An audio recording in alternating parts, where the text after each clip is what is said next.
Silakan maju mas, langsung.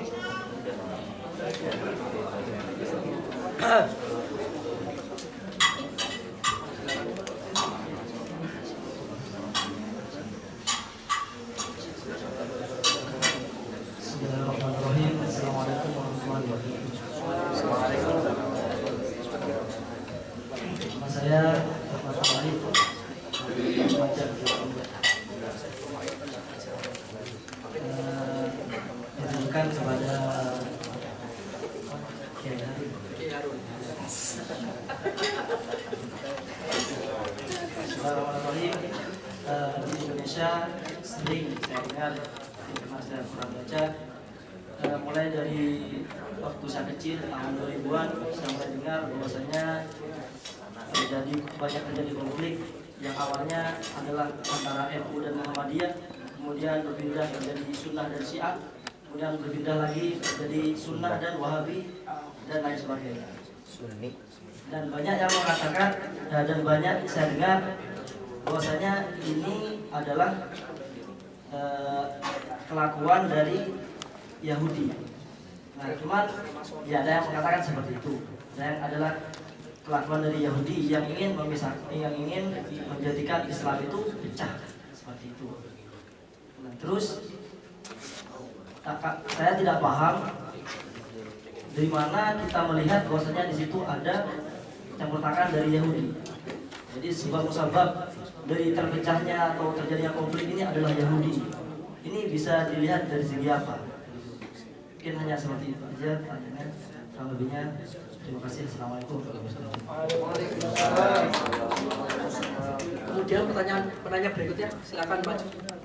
Yang tadi atau kawan-kawan perempuan.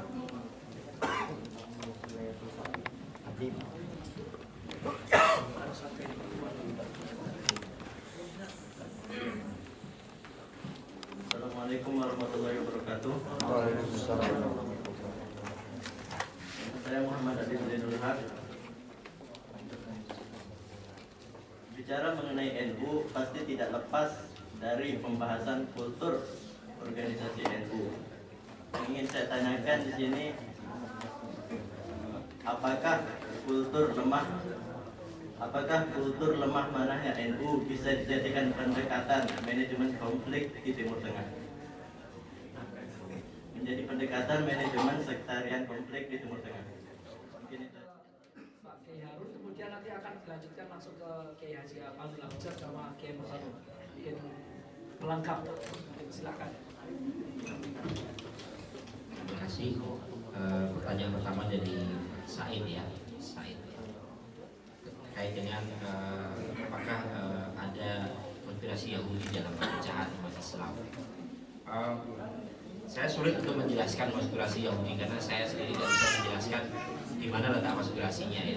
Tapi sebenarnya ya ini kan bagian dari tadi saya sebutkan Indonesia itu lahan kontestasi seluruh aliran di Timur Tengah. Ya di Timur Tengah ada Hizbut Tahrir, di Indonesia juga ada Hizbut Tahrir. Di Timur Tengah ada Syiah Isna Asyariyah. Sepertinya di Indonesia juga banyak Syiah Isna Asyariyah. Di Indonesia, di Mesir misalkan ada tarikot, berbagai macam tarikot. Ya di Indonesia juga ada cabang-cabang tarikot itu. Artinya apa? Artinya proses dakwah itu kan menjadi suatu proses yang sangat aktif sekali, dinamis sekali. Nah dalam proses dinamik itulah kemudian yang dinamis itu kemudian muncul pertempuran. Kemudian masalahnya adalah kalau orang-orang tradisional, orang NU itu kan dakwah itu tidak pernah provokatif, bahasanya santun, bahasanya enak. Cuma masalah menjadi konflik di Indonesia itu kan ada sebagian kelompok masyarakat Islam yang berdakwah dengan cara-cara yang tidak santun, cenderung provokatif dan cenderung mengkafirkan. Nah saya pikir inilah yang menjadi masalah. Kalau semua orang berdakwah ala manhaj al-Azhar atau ala NU, saya pikir indah sekali bagaimana kita punya perbedaan-perbedaan dalam pandangan-pandangan Islam itu.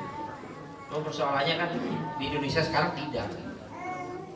Jadi kalau ada anekdot itu, kalau orang NU menguasai masjid, paling yang hilang sandal. Kalau orang Muhammadiyah menguasai masjid, paling yang hilang beduk. Tapi kalau orang Salafi menguasai masjid, sak masjid-masjidnya hilang.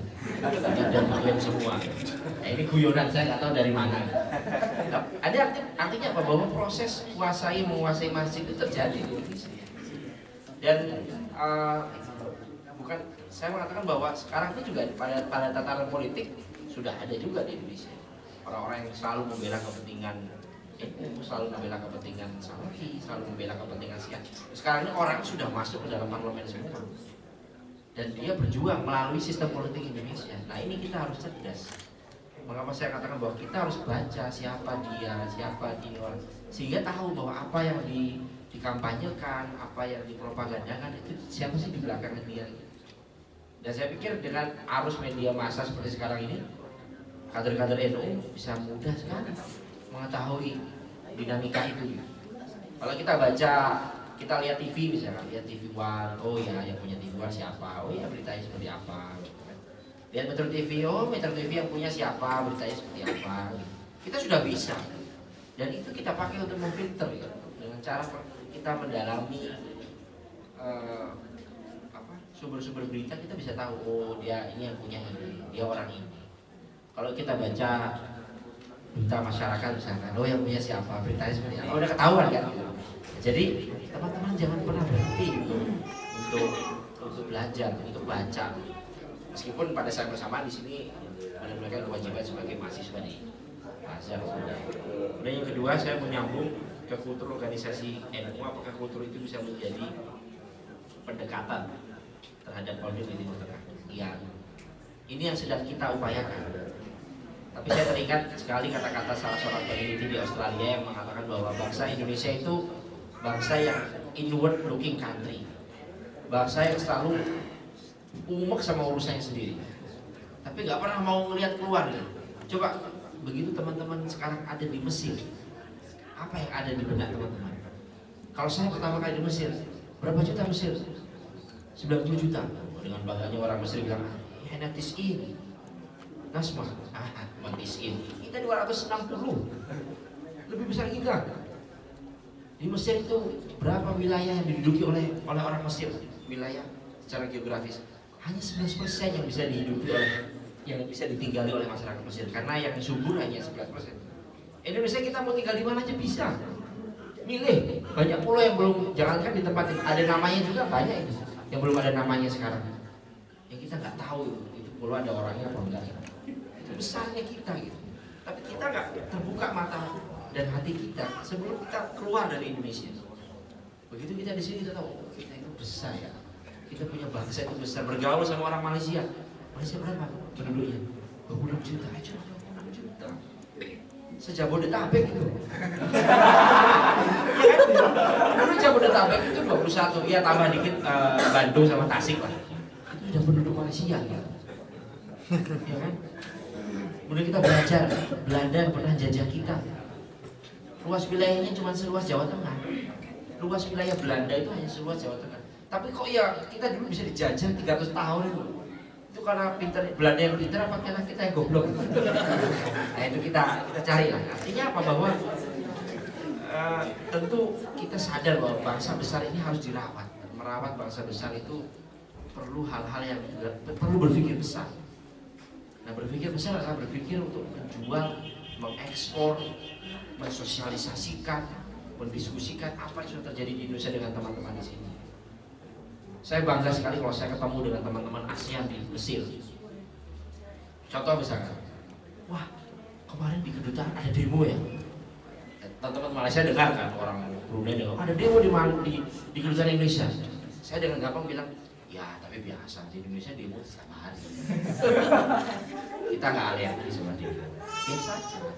Kalau di Malaysia bisa demo, ini nggak bisa jawab. Di Brunei nggak bisa demo sembarangan. Di Singapura nggak bisa demo sembarangan. Tangkap kan? Karena ada undang-undang subversif. Di Indonesia terserah mau demo setiap hari sampai capek, sampai bosen, sampai ada yang pekerjaannya demonstrasi setiap ada juga di Indonesia. Dan tiap hari demo ya, tergantung isu. Tergantung yang bayar. Allahu Akbar 50.000. Itu baru Allahu Akbar, belum sampai Allahu liman hamidah. Itu ada. Jadi saya pikir kita sangat enak sekali. Ngobrol sama teman-teman Mesir coba. Apa bebas mereka bicara mengenai perkembangan politik? Pemilu di Mesir, nggak ada yang milih, nggak bisa. Gimana? Kemarin yang ikut pemilu banyak yang datang, banyak atau nggak ada? Kucing sama ini yang datang, nggak ada orang di sini. Tapi mereka nggak berani ngomong. Sementara kita dengan bangganya debat di Facebook gitu. Kamu Jokowi apa Prabowo? Jokowi, kamu masuk neraka. Di Facebook itu begitu kan? Kamu Prabowo, kamu Abu Bitawo nih. Kita dengan bangga bisa saling mendebat di Facebook. Itu prestasi. Jangan bilang itu apa? Jangan bilang itu wah itu gaduh. Enggak. Itu kita puas Pak. Coba kalau zaman dulu kita zaman Pak Harto gitu, iya kan? Ya Bapak ada penerimaan pejabat gitu. Ya, coba kalau 5 tambah 5 berapa? Ya 10 Pak. Wah ini nggak bisa nih jadi pejabat. 5 tambah 5? Ya terserah Bapak lah. Wah ini bagus. Zaman dulu. Tapi kita apa ya? Kita nikmati juga kan. Sekarang nggak ada. Sekarang orang bisa ngomong apa aja. Nggak masalah. Nah ini yang harus kita syukuri. Bagaimana kebebasan itu kita manfaatkan. Tapi pada saat yang bersamaan ya kita lihat di Indonesia. Semua aliran ada di Indonesia. Bukan nggak mungkin Islam Buheri nanti muncul di Indonesia. Bukan nggak mungkin ya kan? Islam liberal ya kan? Islam apa? Kalau baca bukunya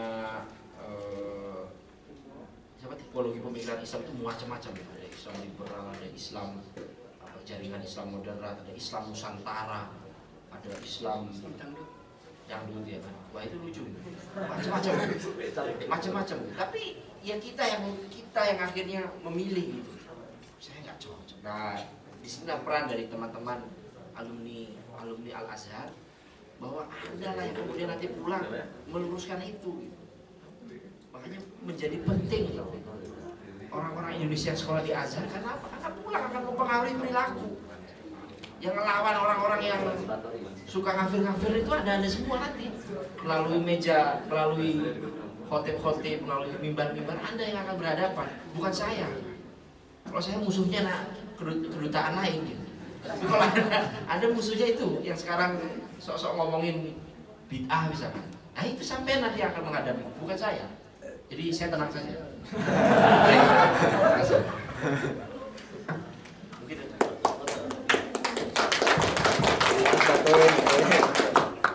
Menarik sekali.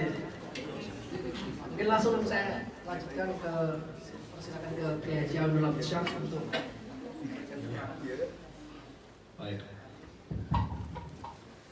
Terima kasih untuk waktunya. Saya berbahagia sekali pada hari ini, malam ini kita mendengarkan tadi adiknya rocker kita Ahmad Sofi. Mana Ahmad Sofi? Ada di sini. Iya. Saya teringat kepada sebuah hipotesa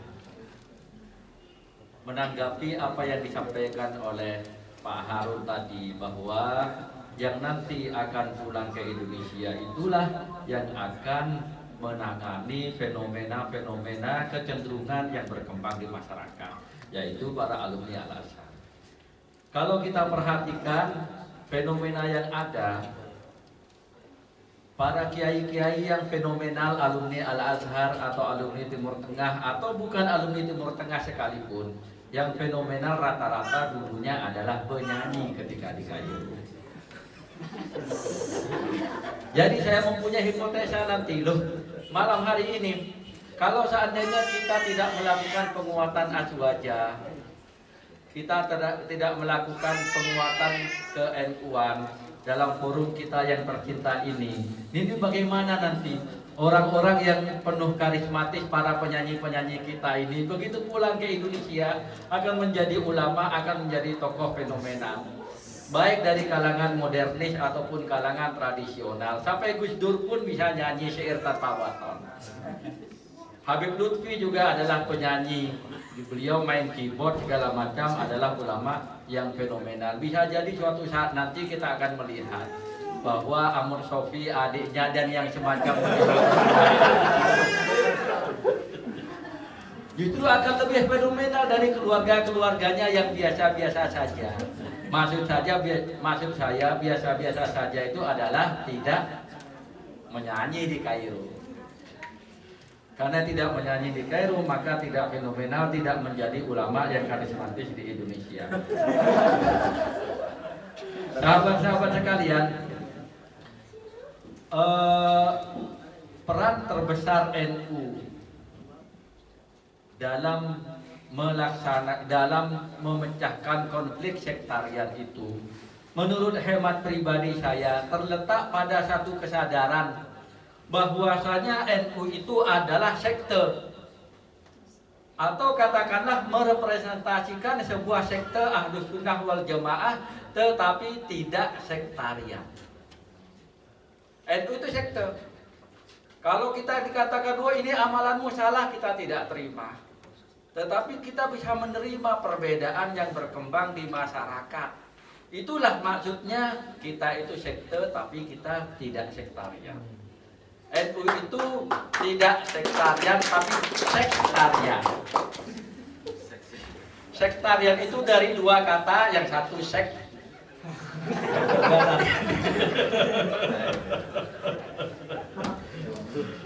Jadi kalau kiai-kiainya sibuk dengan seks, kawin lagi, poligami, tiap malam bulan purnama kawin lagi. Kalau yang bawahnya, santri-santrinya ya tarian, joget, baik yang orang Madura ataupun yang orang Tegal sami mawon. Tetapi meskipun kita ini adalah seorang yang suka joget, suka tari tadi, tapi kita tetap menghormati para ulama. Ada sebuah cerita dari Gus Dur. Dulu beliau pernah kerja sebagai tenaga musiman musim haji. Datang satu jemaah dari Tegal, satu pesawat datang dari Tegal.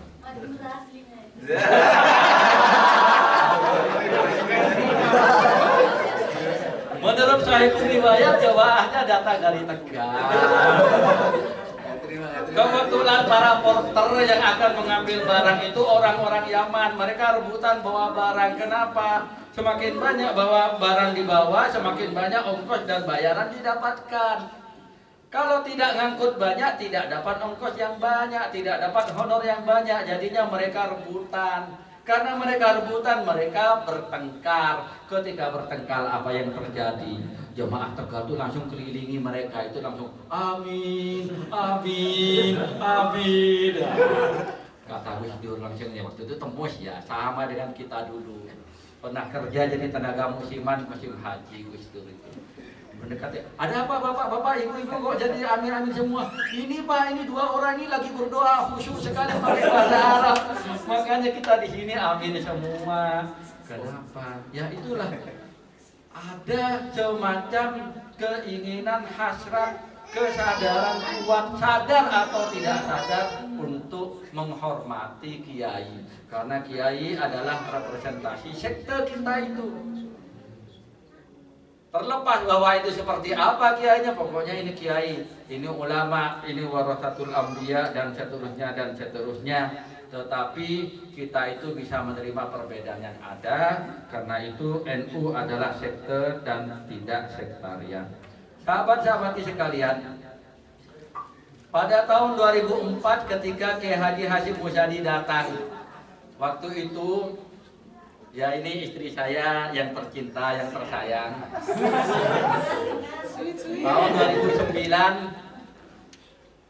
Tahun 1999 beliau adalah satu-satunya peserta wanita di Muktamar Lirboyo.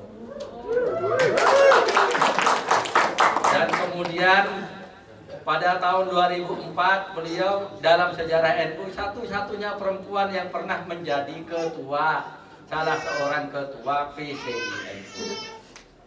Satu-satunya perempuan, sampai sekarang nggak pernah ada perempuan menjadi ketua PCI NU. Itu istri saya tercinta. Tapi ketika Pak Hasim datang dipecat langsung. Nggak boleh dalam PCI itu ada pengurus perempuan. Kalau di lembaga boleh, tapi kalau di pengurus harian nggak boleh, itu ceritanya.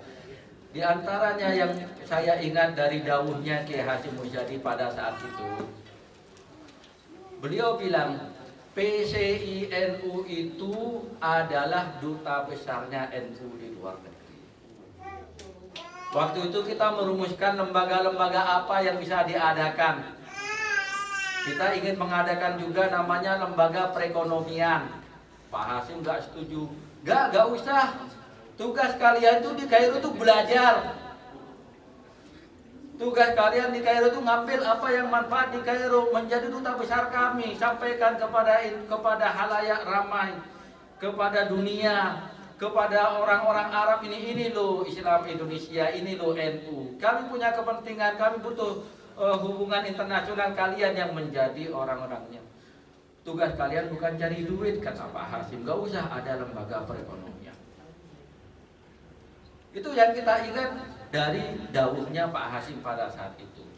Peran daripada NU di luar negeri itu diantaranya diwujudkan melalui duta-duta besarnya yang ada di sini, yaitu kita semua. Ketika kita semua itu bisa menyampaikan,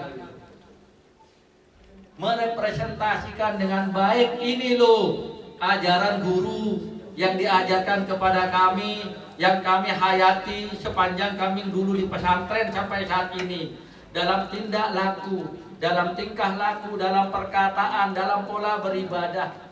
Contoh yang paling sederhana, para masyayikh, para ulama, para hadirin, wah ini terbiasa jemaah ini, terbiasa pengajian. Contoh yang paling sederhana, kalau kita membaca kitab-kitab fikih, baca kitab-kitab fikih ya, selalu dijelaskan secara mendetail bagaimana kita melakukan duduk tawarruk, bagaimana tawarruk, bagaimana duduk iftiros, kita dijelaskan secara mendetail. Tetapi kalau kita lihat di masjid-masjid Mesir, gak ada yang duduk dengan cara benar. Pada suatu saat ketika seorang Indonesia duduk iftiros dengan benar, duduk tawarruk dengan benar, seorang masyayikh berkata, lihat ini loh yang dulu ada di kitab-kitab, sekarang tidak diamalkan lagi di Mesir. Di sini loh ada ajaran Islam yang dulu diturunkan dari Imam Syafi'i sampai sekarang, ada di antara itu. Ketika kita melihat kita ini bergaul, bagaimana kita ada toleransi, ketika ada orang marah-marah kita tidak ikut marah, ketika ada konflik kita tidak ikut terlibat dalam konflik, bahkan berusaha menggambarkan ini loh Islam yang seharusnya mereka melihat. Orang-orang Arab mengatakan ini ahsanna, Indonesia ahsanna, wallahi Indonesia ahsanna. Bukan karena apa-apa, tapi karena kita merepresentasikan sekte kita dengan benar. NU adalah sekte tapi tidak sekta. Itu saya kira peran terbesar NU, saya kira, dan paling utama adalah menjaga negara kesatuan Republik Indonesia. Kalau NU berpecah belah, maka NU Indonesia akan pecah. Kalau diumpamakan Indonesia seperti sebuah kapal, kalau NU-nya orang-orangnya gontok-gontokan, maka kapal itu akan karam. Kenapa? Karena sebagian besar, kata Pak Harun tadi,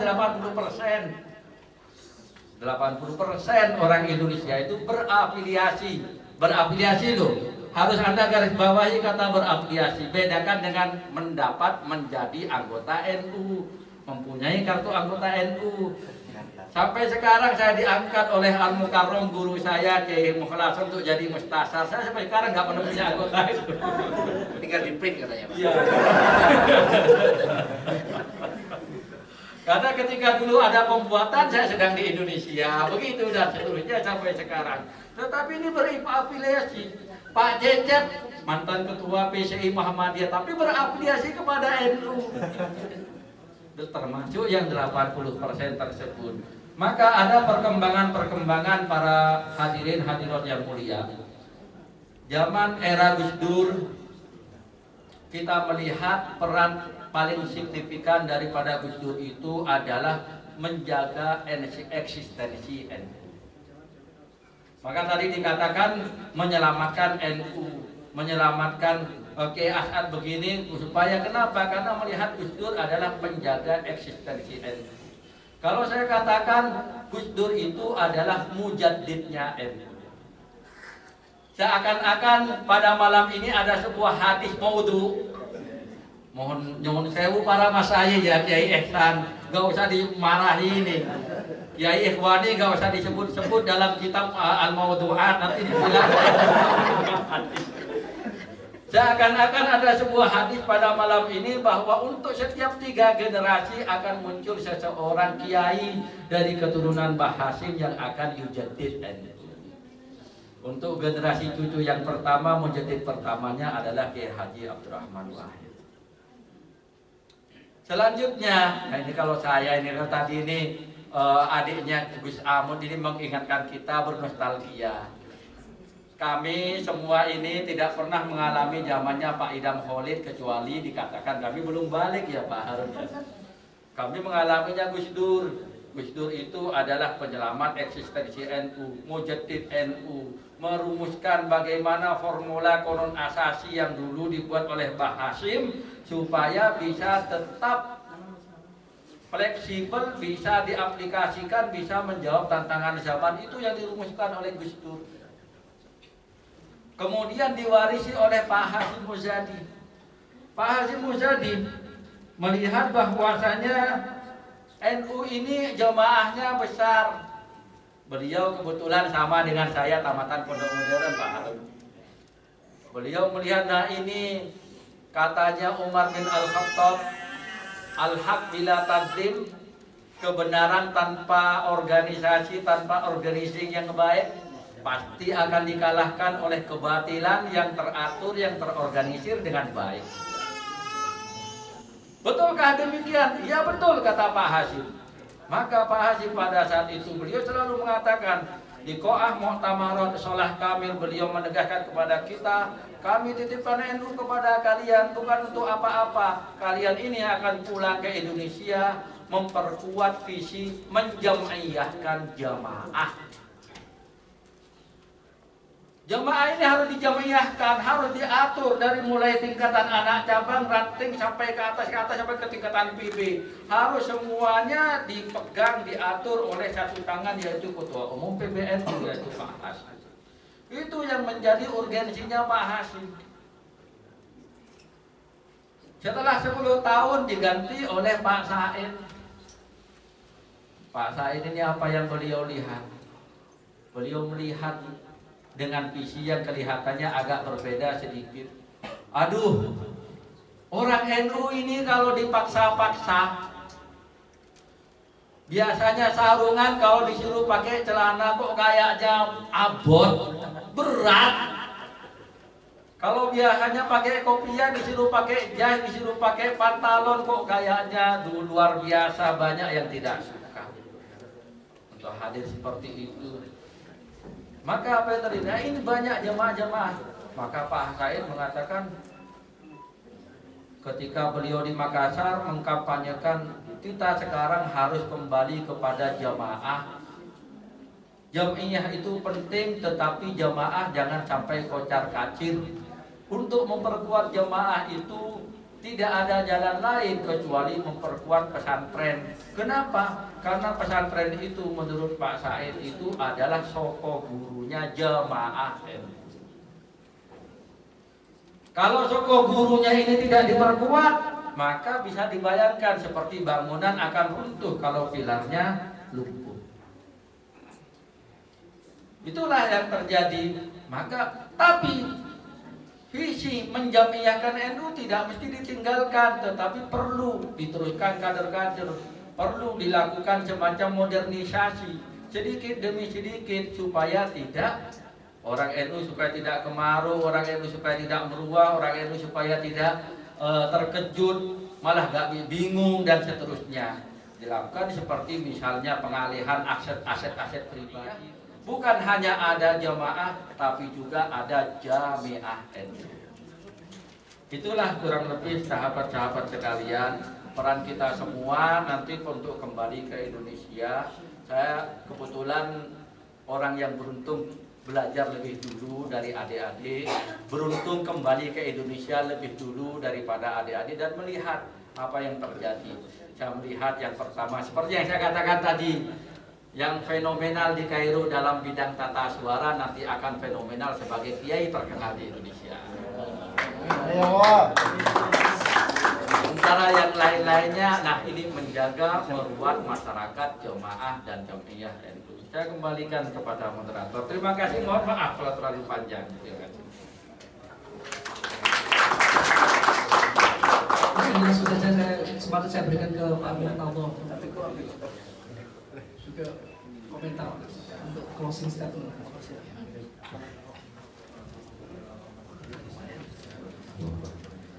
Sebenarnya tadi sudah dijawab semua dan sudah kayaknya tidak ada yang perlu saya tambahkan gitu ya. Tetapi mungkin hanya menegaskan saja bahwa pertanyaan terakhir, apakah kultur yang dimiliki NU itu bisa menjadi sarana untuk diplomasi sebagai peredaman konflik? Menurut pemahaman saya pribadi jawabannya iya. Kenapa? Karena memang Pak Hashim itu ketika 2007 ketika ada konferensi ulama Sunni Syiah di Bogor itu, beliau terus terang menjelaskan tentang visi misi NU dan pemikiran NU. Di situ beliau mengatakan bahwa itu di hadapan ulama-ulama Sunni dan Syiah. Beliau mengatakan bahwa NU itu memiliki kredo rahmatan lil alamin. NU mengakui dan mempercayai bahwa Islam yang benar adalah Islam rahmatan lil alamin, yang dengan rahmatan lil alamin itu bisa diterima menjadi rahmat bukan hanya bagi orang muslimin tetapi juga bagi seluruh umat. Pendekatannya katanya dengan tasamuh dan i'tidal. Tasamuh yang dimaksud adalah memahami Islam dengan benar. Yang toleran itu tadi yang sudah yang disampaikan oleh Mas Abid. Kemudian yang tidak adalah menyampaikan ilmu itu dengan metodologi yang benar. Kemudian juga tentang pemikiran fikroh nahdiyah yang dibahasakan oleh Pak Hashim pada saat itu dengan istilah fikroh nahdiyah, yang bahwasanya Islam yang dianut oleh NU adalah Islam Ahlus Sunnah wal Jamaah dengan pemahaman Asy'ari atau Maturidi dalam hal akidah, kemudian dalam fikih menganut salah satu mazhab dari 4 mazhab mu'tabarah, dan dalam tasawuf menganut Imam Al-Ghazali dan Junaid karena menggabungkan antara tasawuf dan syariah. Itu juga disampaikan oleh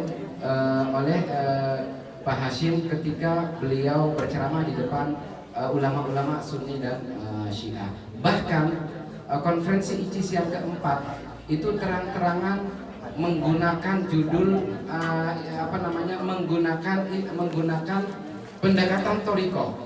Jadi selain moderasi sebagai tema utama, itu juga pada saat itu ICIS yang keempat 2015 di UIN Malang itu menyampaikan tentang pentingnya Thoriqoh sebagai bagian dari resolusi konflik. Pendekatan yang tadi disampaikan oleh Mas Abid bahwasanya NU itu tidak ekstrem kanan, tidak ekstrem kiri. Jadi meskipun di Indonesia orang ada yang mengkafirkan Syiah, ada yang menganggap Syiah di luar Islam, tetapi NU tidak ikut-ikutan, ada di tengah. Ya seperti Azhar lah, seperti Al-Azhar. Bahkan Al-Azhar sendiri mengatakan bahwa Al-Azhar di sini Syekh Azhar ya mengatakan bahwa inti konflik yang sedang dialami umat Islam kita Timur Tengah itu, yang pertama tadi ada konspirasi dari luar, tetapi kemudian diterima oleh sekelompok kita untuk mempraktikkan konspirasi itu. Kemudian salah satu penyebabnya adalah ulama-ulama itu sudah tidak mengajarkan tentang pentingnya wihdah ataupun ukhuwah Islamiyah. Itu diantara yang kedua, itu alasan yang kedua. Kemudian alasan yang pertama, beliau juga menyebutkan tentang kita telah membiarkan beberapa lembaga tidak mengajarkan tentang pentingnya ukhuwah Islamiyah. Jadi itu sebenarnya bahasa ukhuwah Islamiyah itu juga ada dalam NU kan. Itu juga disampaikan oleh Pak Hashim Muzadi 2007 itu ukhuwah Islamiyah, ukhuwah watoniyah, ukhuwah basyariyah, ukhuwah insaniyah.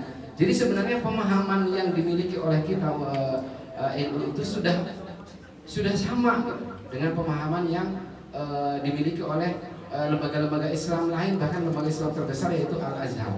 Nah, kepercayaan dan fikrah Nahdiyah seperti itu melahirkan kultur yang kita alami sekarang ini, dan itu diterima oleh orang-orang Barat. Bahkan Dubes Amerika tahun 2014 itu sengaja datang ke PBNU meminta NU untuk menjadi fasilitator konflik Timur Tengah, khususnya yang terjadi di Syria dan di Mesir.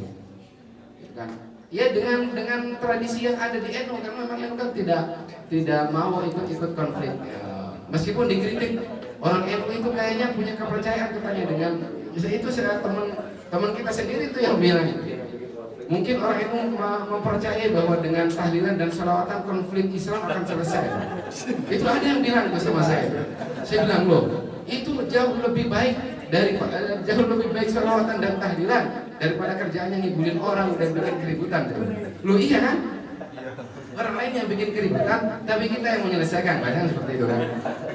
Kita sebagai peace broker gitu kan, kita sebagai fasilitator atau mediator untuk menyelesaikan konflik. Dan alhamdulillah kita yang menjadi fasilitator, bukan yang menciptakan keributan. Di Mesir kita lihat siapa yang menciptakan keributan, yang menciptakan kegaduhan, gitu kan. Kemudian yang tadi disinggung oleh Mas Nora menarik sekali. Yang dikhawatirkan itu justru sekarang ini konflik itu dialami oleh internal kita sendiri. Nah ini yang sebenarnya perlu kita tanggulangi. Makanya di situ Pak Hashim itu menarik sekali. Katanya ketika NU berinteraksi dengan pemikiran-pemikiran dari luar agar terhindar dari dari ekstrem kiri dan ekstrem kanan, maka perlu diperkuat dan diperkokoh dengan benteng fikrah Nahdiyah itu. Fikrah Nahdiyah itu artinya apa ya? Kita dengan adanya ajaran tasawuf, kita kan diajarkan bagaimana menghormati orang tua, bagaimana menghormati guru, bagaimana kalau kita berbeda pendapat dengan guru. Ibarat seorang imam kan, kalaupun imam salah, tidak semuanya kan kita bersuara. Yang di belakang tiba-tiba ikut teriak karena ingin memperbaiki imam misalnya, gitu kan. Kemudian yang di depan juga seperti itu. Makanya di dalam NU kan sudah ada kejadian-kejadian seperti itu, bahwa ketika ada perbedaan pendapat, karena memang di NU ini sudah, menurut saya pribadi sudah sulit untuk menolak berbagai pemikiran yang masuk. Itu di situ disampaikan. Jadi benar-benar NU itu sudah tasamuhnya sedemikian rupa. Jadi kita sebagai orang NU harus benar-benar bisa bersikap. Tapi prinsip NU yang saya pahami adalah NU tidak mau mengeluarkan orang lain dari NU. Sama seperti NU memahami bahwa tidak ingin mengeluarkan manusia dari Islam, gitu. Tidak ingin mengkafirkan, bahasa itunya, bahasa bukan takfir, bukan bukan faksi takfiri gitu. Tapi NU ingin silakan masuk, jadi difasilitasi dia. Dan biasanya nanti meskipun konflik internal itu berpotensi ada, tapi kita merasa yakin itu berjalan dengan berjalannya waktu akan hilang, gitu. Karena mungkin itu adalah efek daripada apa yang terjadi belum lama ini. Itu saja. Dan terakhir, ini kalau seumpamanya boleh jadi usulan, kita perlu mengusulkan juga kepada PBNU untuk membuat semacam lembaga kajian Timur Tengah. Ketika kita mencari sumber dari NU tentang Timur Tengah, itu tidak diketemukan di NU. Zuhairi, itu perlu. Bahkan ternyata saya ketika awal-awal mencari, saya merasa ini NU belum ada wadah seperti ini. Nah, ketika saya baca tentang kisah sejarah ICIS tadi, itu di akhir itu di situ disebutkan bahwa sampai sekarang ICIS belum menjadi lembaga resmi PBNU. Jadi sebenarnya ada harapan bahwa PBNU itu memiliki sebuah lembaga yang concern tentang informasi-informasi yang berkaitan dengan dunia Islam, bukan hanya di Timur Tengah, tetapi juga mungkin di dunia di Barat yang ada komunitas Muslimnya, sehingga bisa memberikan data yang valid, data yang akurat, atau setidaknya data yang bukan hanya mengambil dari media, tapi yang dirasakan oleh orang-orang yang ada di wilayah itu. Seperti belum lama ini kan ketika di Mesir, PB akan mengirimkan surat untuk Syekh Azhar, itu kan ternyata isi suratnya tidak sesuai dengan tidak faktual dengan kondisi yang kita alami. di sini. Jadi itu bisalah kita jadikan usulan sebagai lembaga kajian Timur Tengah yang di bawah lembaga ini. Itu saja, terima kasih. Wassalamualaikum warahmatullahi wabarakatuh. Saya kira tidak perlu saya simpulkan ya tentang hasil yang kita capai dalam dialog kita kali ini. Yang paling penting adalah kita masing-masing dari kita para pendengar setia di sini mengambil manfaat, dan mungkin usulan tadi dari Bapak Murtado, tadi Kiai Haji Murtado Bisri tadi nanti bisa disampaikan ke PPNU mungkin melalui Ketua PCI itu Kiai Haji Nurul Hasan. Tapi yang paling penting kita mari kita mengucapkan selamat ulang tahun kepada NU yang ke-90. Semoga NU semakin menjadi jamiah yang bisa menaungi warganya, yang bisa memberikan pencerahan kepada dunia tentang arti penting sebuah perdamaian. Perang itu tidak penting, yang penting itu berdamai, bagaimanapun caranya itu. Mungkin itu saja yang bisa saya sampaikan. Wassalamualaikum warahmatullahi wabarakatuh.